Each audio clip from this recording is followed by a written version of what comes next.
Hey, welcome back to another exciting episode of YOML. And you know what YOML is? It's the year of ventricle learning. And today we're doing the final part five of our favorite book, the Seven Habits of Highly Effective People by Stephen Covey. And I will let Chris introduce the reflection he has in mind for us today. Yeah, so this one is probably, obviously one of the top three or four, things that I learned from this book, but this is one of the Yeah, we learn many things from this book. yeah. This is one of the thoughts that I try to incorporate into my life as much as I can. It's become a pretty big just part of my life in general, along with the putting first things first and sharpening the saw and all those other things, right? But this one in particular as well. All of them are equally important in my I know opinion. it's so hard to pick. That's why we did five for this one. So Yes. Without further ado, we'll kind of get into it here. The reflection title for this one is the space between stimulus and response is your freedom to choose. And those words, the reflection is really kind of unpacking those words. So we'll kind of dig in there. I remember actually when I first read this book, one of the other phrases, I guess, if you will, that always stuck out to me that the author used was we're responsible, and he broke it down by saying, you're responsible, so you're able to respond, and that's what his definition of responsible was. And it's pretty empowering to think, sometimes, like, even though we don't really control a lot of the stimulus or even your emotions, honestly. I mean, you think about a lot of the things that your environment, the stuff that happens to you. I mean, obviously you have no control over any of that stuff. And honestly, you really don't even have any control over your emotions either. I mean, that's your elephant at work, and that's your natural evolution. I mean, your emotions come and that's actually a good thing. I mean, I don't have any concerns about emotions coming, because that means, we're human, and it's pretty cool. But that said, what we do have the ability to choose, not the environment, not your emotions, but once you've received both of those stimuluses, there's this window of time, where you can decide what you want to do going forward, how you want to interpret those, how you want to understand and comprehend and use your thinking slow brain, or your writer to process the emotions and to process the stimulus, to decide and make it determine, what is that next step you're going to take. For an instance, like I wrote in this reflection, when we were first around finding out about my daughter, on the Thursday, she was born on a Sunday at 22 weeks old, and on that Thursday beforehand, we actually had a regular routine ultrasound that we went to, and the doctor, was fine. Everything was fine. This is before the pandemic happened, and we were going to Hawaii at the end of that month. So this was like March the 13th or the 12th when we went. And we had planned on a trip for spring break for our anniversary, which is always on March 24th. So only like a week away.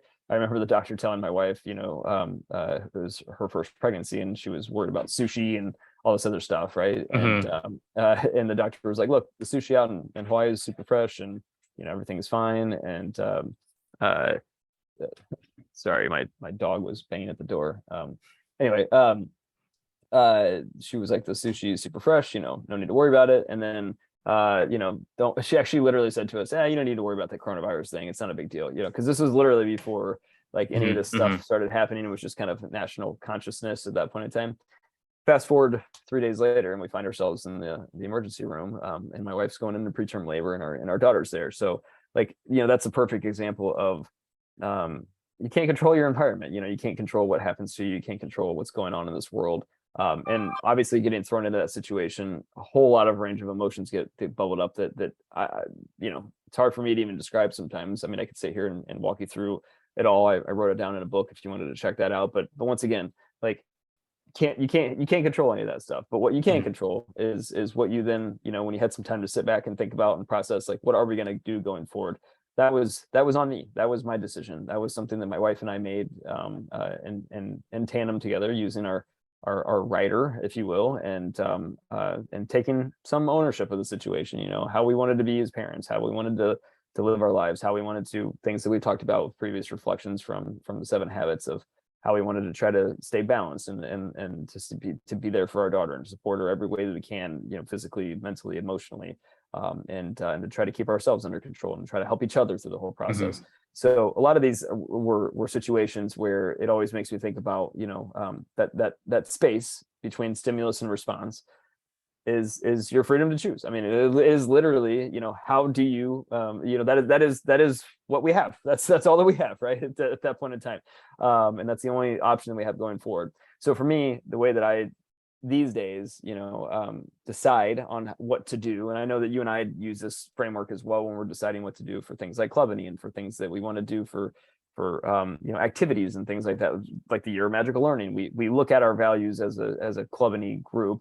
For me personally, I look at my values whenever I'm making a decision these days for anything going forward. And in that space, and that between the stimulus and response, that's the framework that I use to determine, you know, what do I do going forward. And I'm always filtering it back through the same filter every single time of my values. Does this align? Does this make sense? Is this how I want to live my life? Is this when I'm 90 years old and I'm looking back at my life? Is this the type of decision that I'm not going to regret? Is this the type of, you know, framework and that's how I filter everything, and that's how I make my decisions going forward. And that is, you know, a huge change between how I used to live my life and how I live my life today. That, you know, that really was spurred on and stimulated through you know, this book. I mean, he's right. Like, I mean, we have the ability to respond, and it's up to you how you want to do that. So for me, and I know for yourself and for what we're trying to build going forward, I mean, we want to use our values in that space to determine our path forward and what we do. So that's a reflection in a nutshell. You know, I'll pause there and love to get your thoughts. Yeah, and I think you're so right about, you know, the only thing we control is our action, our response. We can't control anything in your environment. We can't control our emotion. We can't control anything that it's just not within our control. So for me, I think, you know, if that's the only thing you would control, but it's also give us the ability to become the gatekeeper of what can influence us, what can make us do things. And so having that ability, and having, in a way, you can say, well, that's your superpower. Whether that's, you know, that's something that you use or you don't use, it's still up to you, but that's your superpower. Things can come bombarding at you, but you say, well, these doesn't matter to me, right? So go back to what we talked about yesterday. We have the 4 quadrant, and when thing comes to you, you take it and you say, well, this is a piece of data that I have, right? Is it important? All right. And do I want to, when is it important? Is it urgent? Do I want to use it? Do I want to respond to it? If a text comes in, well, that's a stimuli, right? I can decide how, when I want to respond or not respond at all. Not responding is still respond as well. And to me, that's the only way for us to keep ourselves aligned with what we want, aligned with our core values, aligned with who we are as that specific human being, the genetic makeup that make us who we are.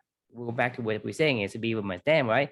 If you are born, if you're made into a beaver, right, you are going to want to dam. If you're made into a wolf, you're not want to build a dam. So that's the thing, is that is the only, I guess, the gate keeper. Yeah, you that can't, allows you to be who you are, and that is the most crucial thing. That's the almost a choke point. And if you allow that to go unused, right, you basically go on autopilot. You're always basically being I guess lift or let the flow of the environment, let the flow of the stimuli takes you where it goes. So you have no control of where you want to be or how you want to be, because you never use the single thing you can control to allow you to navigate. It's like almost like a rudder.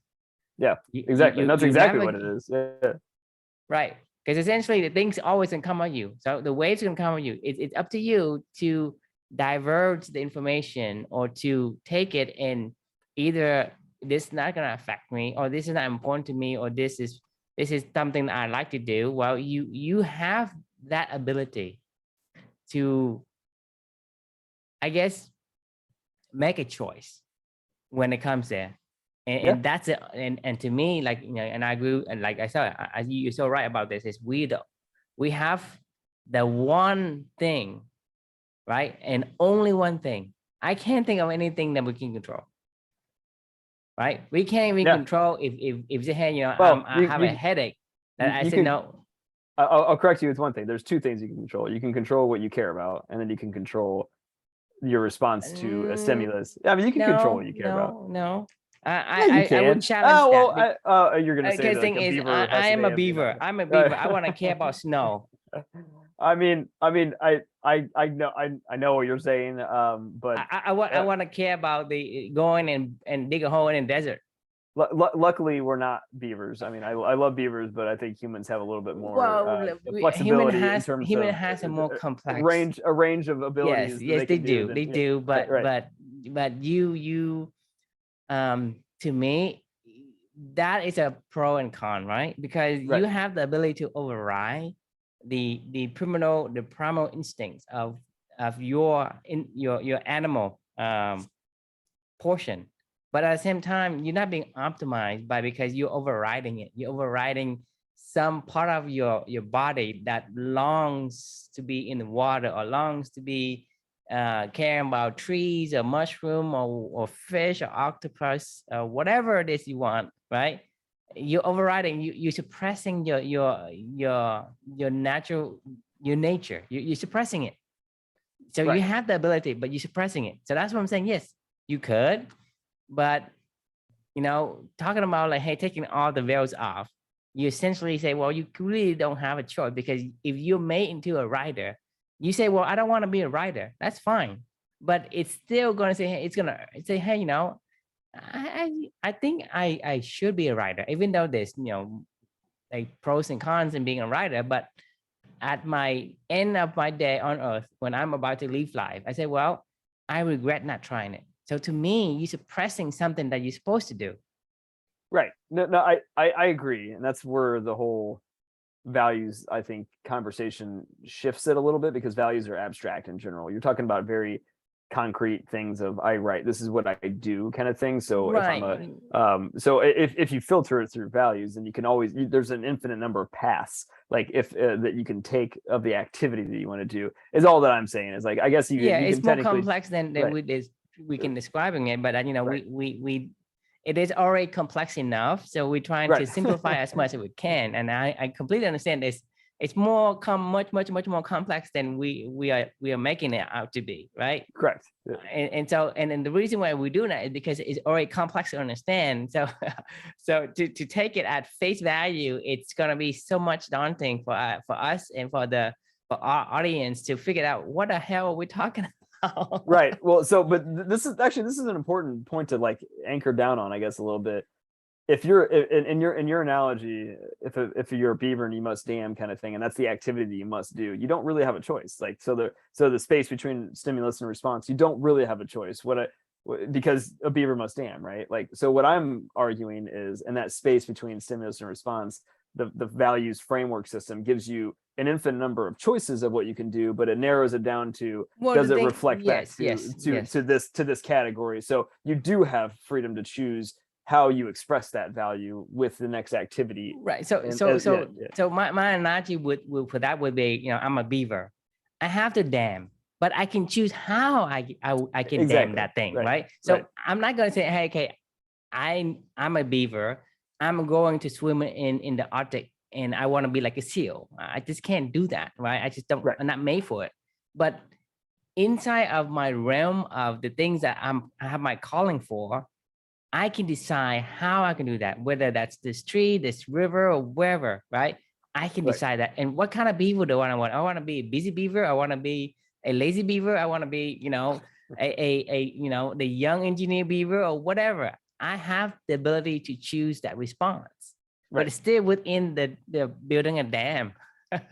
Right, towards your purpose. Yes, it always Right, is towards right. it always is towards your purpose, or at least it should be. Like Because the thing is, yeah. for whatever reason, in my head, when we are born, right, when you are being created, we came to life, right, Right. we basically have this imbalance, and we need to find the other counterbalance to make sure we align on a balanced level. That's how I think about it. So I gotta find that missing piece that gotta counterbalance me on a tippity scale or whatever. That's how I think. I don't know if that's even makes sense, but No, it totally does. Actually, I literally just wrote a reflection about this 2 days ago. So I finished Stephen Hawking's a Brief History of Time book over the weekend, and like so far over my head, right? I mean, it was intense. I literally probably retained 3% of the knowledge of that guy. I mean, talk about like not the difference between knowing and understanding. Like, I mean, that guy like understands, like, what he's talking about. Like, I don't know how he does, but he does. Like, I mean, I learned some stuff, but like, I didn't get any of it. However, one of the things that I did get from the book that I do understand is the one of the fundamental laws of the universe he was talking about is the universe is always expanding at this point in time and in motion, and whether it will either be expanding or contracting, but it will always be in motion. And one of the things that he started talking about, if we're to believe the Big Bang and however the universe started or whatever it may be, the universe started off in an ordered state, right? And as it's expanding, it moves to more of a disordered state. And because of that movement to a disordered state, that's built the space where life can coexist and come out of that disordered state. But this is the funny thing that as it relates back to what you're saying. We have this weird, this is where my mind went in my reflection. We have this weird desire as humans to take a disordered state, like i.e. emotions or i.e. stimulus that's coming from all over the place, and bring it back into an ordered state for whatever reason. Like we have this like innate desire we have a compelled need to go against the universe. I mean, it's to go like against the exactly. Right. And it's kind of fascinating because you're right, because like we're taking in this whole entire simulation that we're talking about of stimulus and an environment and a response, like we're taking disorder and chaos and emotions, like they're all over the place. Like there's no rhyme or reason why they're coming up or why they're happening or it's all totally random, and then we're filtering it all back down into like bring it back into something of order and using this framework of values and your purpose and all that other stuff to then decide a path forward that seems to be balanced and in alignment with where you're going. But it's really just this never-ending battle between turning disorder into order. That I don't know. Does that help to describe a little bit about like what you were trying to say? I guess. I mean, because I was literally thinking about this the other day. So I mean, hopefully I said that well. Right. So there's always for us, it's always that like I said, we are compelled to do one thing or another. Like we were saying back in our previous episode, we're talking about we are composers, right? We are builders of things, and we are compelled to build. We are compelled to put things and organize things. We are compelled to categorize things. That's what we do. For whatever reason, we are doing that, and we are compelled to that.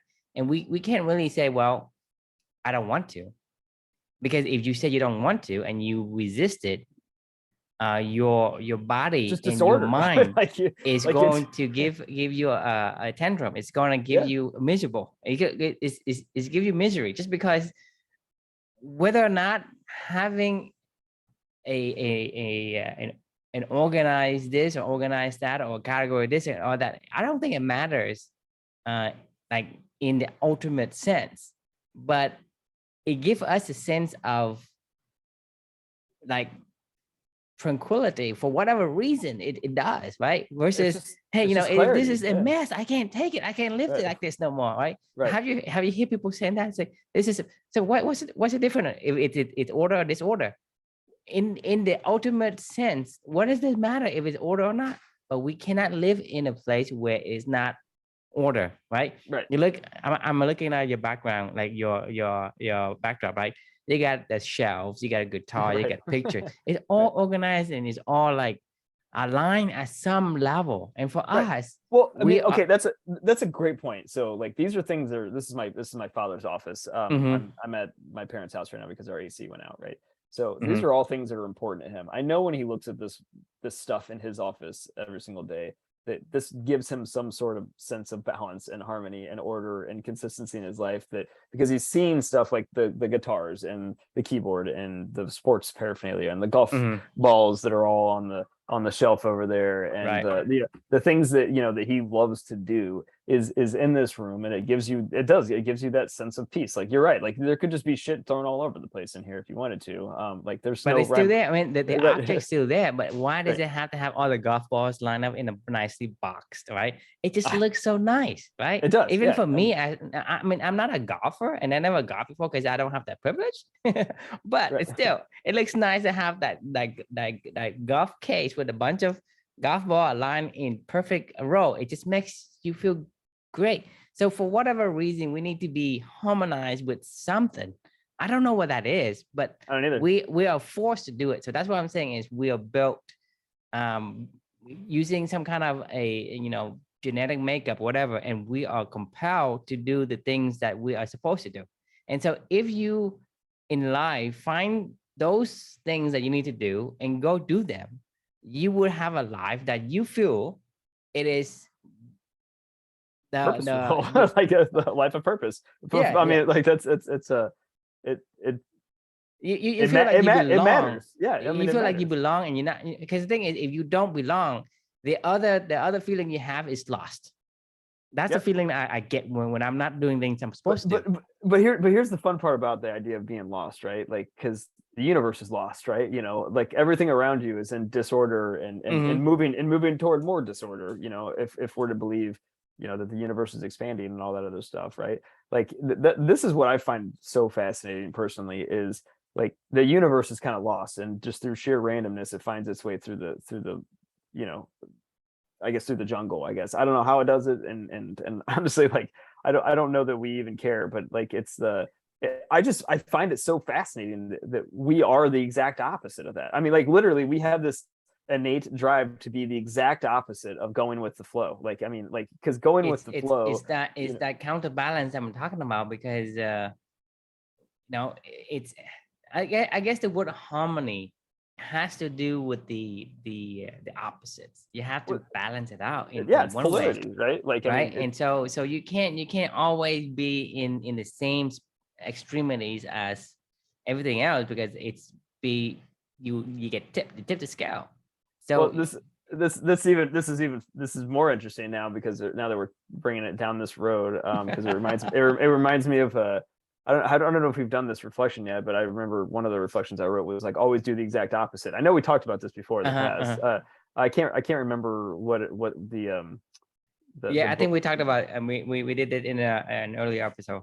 Right, so I can't remember what the episode was. I'll have to go back and look it up, but Hmm. the you know I think that holds true, because like it's exactly what we're talking about at this point in time. Like, if you're always if you're you need a counterbalance to be able to bring harmony, right? Like, Hmm. so if everybody's going one way, somebody needs to bring the circle Yeah, back, otherwise the earth gonna fall off the face right. of the universe.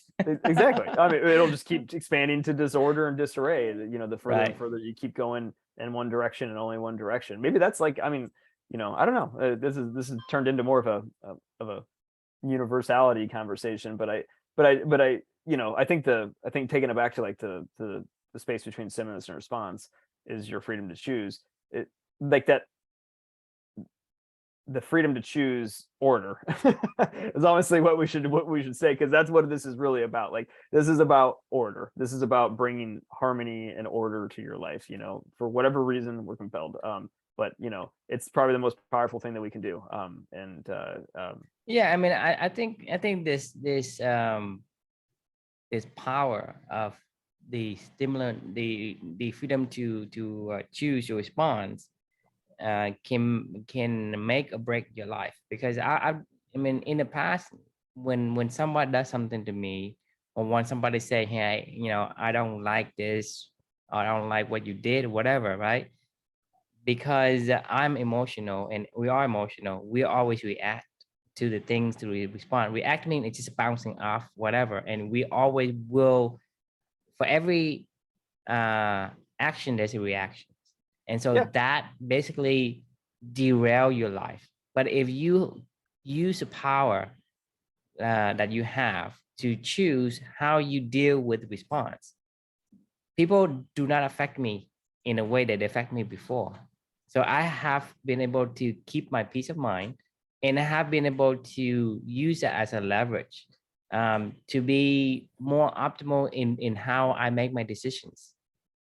Right? Because my decision is going to be what is the best for me versus how do I react in this moment in time. And that makes me a whole different level of a person than I was before. And to me, this power that you have, your freedom, the freedom to choose, it is very, very important as a human person. Because for one, right, you are able to live who you are, and also you're able to be able to not, because if I were to react to what that person say, he may not intend to whatever I interpret as a maybe an insult or whatever, right? And I create that reaction. That reaction in turn make him react, and it spiral into out of control. And so not only it is good for me, but it's also good for the person that he just happened to think about something, and he may misspoke, or I may misheard or whatever. And it creates into this chaos of a community that doesn't need to be there. I mean, 1,000%. It makes me think about what we were talking last night, with what's going on with my life right now. It's nothing like crazy, but like, for all intents and purposes, it's very easy for me to say no to this conversation tonight and last night and many other nights throughout the past couple of years. And I'm sure the same thing is on your end as well. I mean, you were running late tonight, for certain things that are going on. And, I'm sure you have to make dinner or whatever, your kids. Like, I mean, we all have all these things that are going on. I think of the exact scenario that I'm in right now. Like I still don't feel good because of COVID. This is my past few weeks. I'm recovering from COVID. The AC is out of my house. I'm in a new location. I'm in a different office space. I'm sleeping in a different bed. I'm, all these different stimuluses and responses. We don't have any food here. We got to run back home. Like the dog's beating on the door because she's all pissed off about where she is. Like, right. I feel weird about talking loudly because my mom and my dad are out there, and they're probably like, what the hell is Chris doing in there? Like, like why is this even happening at 6:45 at night? Like, like we should be sitting down for dinner or something along those lines, Yes. And I think about all these dynamics that are going on, and it would be so easy for me to just go, you know what, I'm just going to go with the flow. Like, this is what it's going on. This is what it is. This is the circumstances I've been dealt.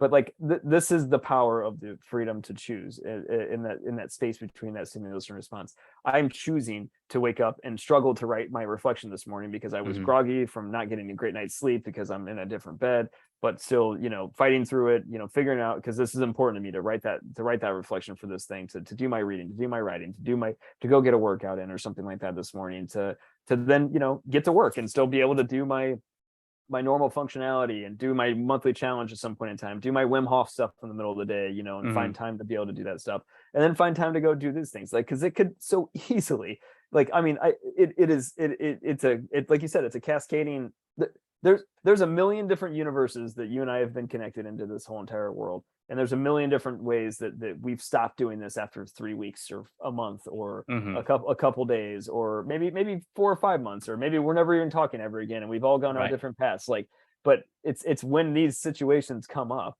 we choose time and time again, like how I want to respond and say, this is what's important to me because this aligns to my purpose. This aligns to my values. This makes me feel like I'm living a purpose-driven life, and it makes the decision easy. And I feel like a better human being. I'm better to be around. I mean, do I love what's going on? Of course not. Like, I mean, but at the same time, I'm okay. Because you can't control your environment, but that's the strength that you have, is you are very versatile. Right. Because, you think about having COVID, your AC broke and you have to go to your parents' house and do all these things. I mean, it's like, you didn't want that to happen, but it happened. But I didn't control any of that. You are able to handle it because you're versatile, because you have the ability to choose, and you choose what you want to do, right? But also another sense is like, let's say somebody comes and asks your parent, hey, what is Chris like?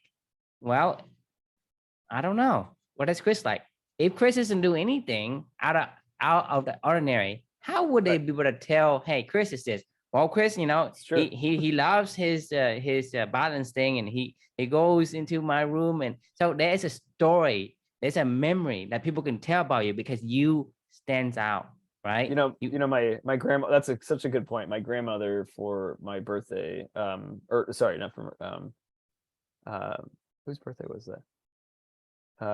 Maybe it was, no, it was my birthday. For my birthday last year, she got me this little tiny like piece of paper that she printed off the internet, that she created. It was a little tiny like logo that she created. It was this little tiny lion with a little tiny imagine underneath it. She put it in this tiny little frame, and that was her gift to me. And I, like, honestly, it was like one of the coolest gifts that I've ever gotten in my life, because she obviously understands what's important to me, and she understands Exactly. like, like what those ideas mean to me, and what being able to be creative and to do these things and to have these kind of conversations, and to, like, I mean, that's when you're to your exact point, like, if you don't do these things, like, nobody knows what's Nobody important to knows you. your value. Nobody Right, knows right, value, exactly. because you're saying like, okay, my value is to endure. My value is to, have my core values and living for two, right? And you tell people that, but then when you go to your parents' house, and there's, why are you at 6:45 be on a call with somebody? Well, Right. he says what he does, and he does what he say. He is true to his word, right? People remembers you because Right. you did what you wanted to do, and you told them how you want to live, and that is something that people remember. If you were say, well, yeah, you're right, it's too much, I won't do it. Well, and then somebody ask your parents, ask your wife, what is Chris like? Well, they won't remember, because you act like everybody else. Right. And you act like everybody Right. else, you're basically buried in the noise, and there's nothing to tell about what is Chris like. No one know Right. what Chris is like, right? But if you do what you say you would do, and you do the things that people don't expect, like, hey, you're at 6:45 at your parents' house, the AC broke, you had COVID, you everything is bombarded at you, right? And it's ramming to your door, and you're able to cool and collectively continue on with your life in the way that you want to. How cool. And people know that, and people remember that. But Right. if you say, I succumb to these and I do whatever people expect me to do, when they ask your parent, what is Chris like? Well, I don't know. I mean, he's like everybody else. So, you know what I mean? Right. Did you think Yeah, about no, it? I think it matters. I mean, at least it matters to me. I mean, and it matters to you. And I think most people would say that matters. And we've talked about this at a so many different times, but like that, this is like one of the fundamental problems, is people don't even know who they want to be like before, that you can't have other people know what you're like until you know what you're like. And that's one of the most fundamental problems of this whole entire Right. conversation is the, you got to start with yourself. And that's like literally the 7 habits. The first 3 habits are about, personal discipline and personal understanding and personal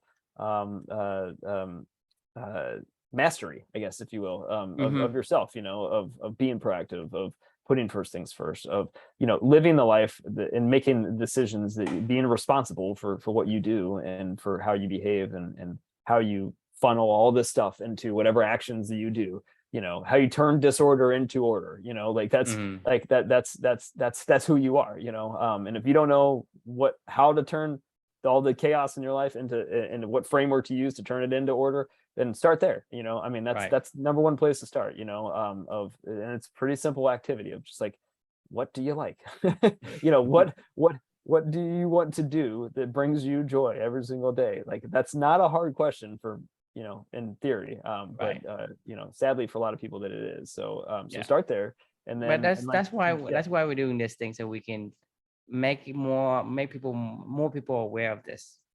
Right. Exactly. I mean, this is, and because we're doing this, and because we know that this is something that we're going to continue to do, this is something we want to share with other people, and that's why we want to build a community of other people that want to live life this way, and that we can all understand, hey, this is true, this is Snow, this is Blake, this is Sarah, this is Amanda, you know, these are all the people, like, and this is what you're going to expect from them. And if there's overlapping connections of, you know, hey, I know Snow likes to do that, and True likes to do that, and hey, if we just connect those two dots together, and then all of a sudden it's like, well, then you got, you know, a whole ecosystem beginning to develop, you know, and then you know, the puzzle is coming together, and it's a very strong connected puzzle, because we know who they are and what they want to do and how they want to live their life, and you can do it together.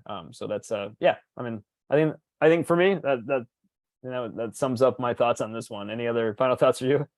Yeah, I mean, I think this is something that people overlook in terms of the ability for them to make their life much easier, is utilize this power that the only power that you have, To be you. Right, to be you. Yeah. Right, and to have a life that is something that you won't regret.